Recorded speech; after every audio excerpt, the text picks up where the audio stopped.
দীঘার জগন্নাথ মন্দিরের পেছনে রয়েছে এক বিশাল অথচ নিঃশব্দ এক কর্মযজ্ঞ, জগন্নাথ দেবের রান্নাঘর। এখান থেকেই প্রতিদিন 4 বার মন্দিরে পাঠানো হয় জগন্নাথের ভোগ।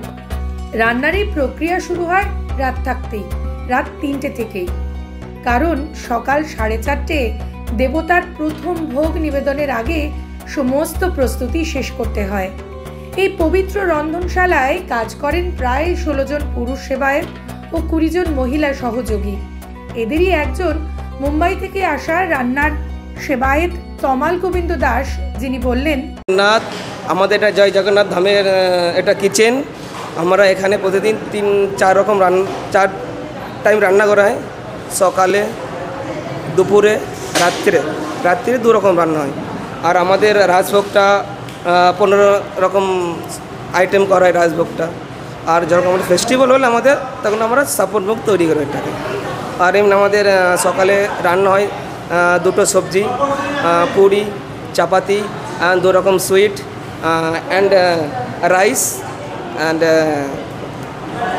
ডাল, এটা সকালের ভোগ।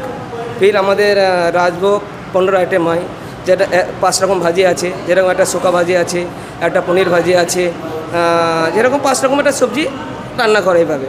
তারপর 2 রকম সুইট আছে অ্যান্ড চাপাটি আছে। অ্যান্ড আমাদের চাপাতির সাথে আবার একটা হিসাবে আমরা পরোটাও আছে, তারপরে আমাদের স্যালাড আছে। এই নিয়ে আমরা 15 রকম আইটেম করি সকাল রাজভোগটা। ফির সন্ধ্যাভোগ 3 রকম ভাজি আছে, 3 রকম ভাজি, পুরি, ফির 2 রকম 2 সুইট। ফির আমাদের সন্ধ্যেবেলা আবার ভোগ লাগানো হয়, যখন ভগবানকে সাইনে দেয় তখন ভগবানকে সুইট রাইস খাওয়ানো হয় আর লাড্ডু হয় এরকম, আর দুধ দেওয়া হয়। ঠাকুরের স্পেশাল ক্ষীর বা এই ধরনের কোনো ভোগ রয়েছে?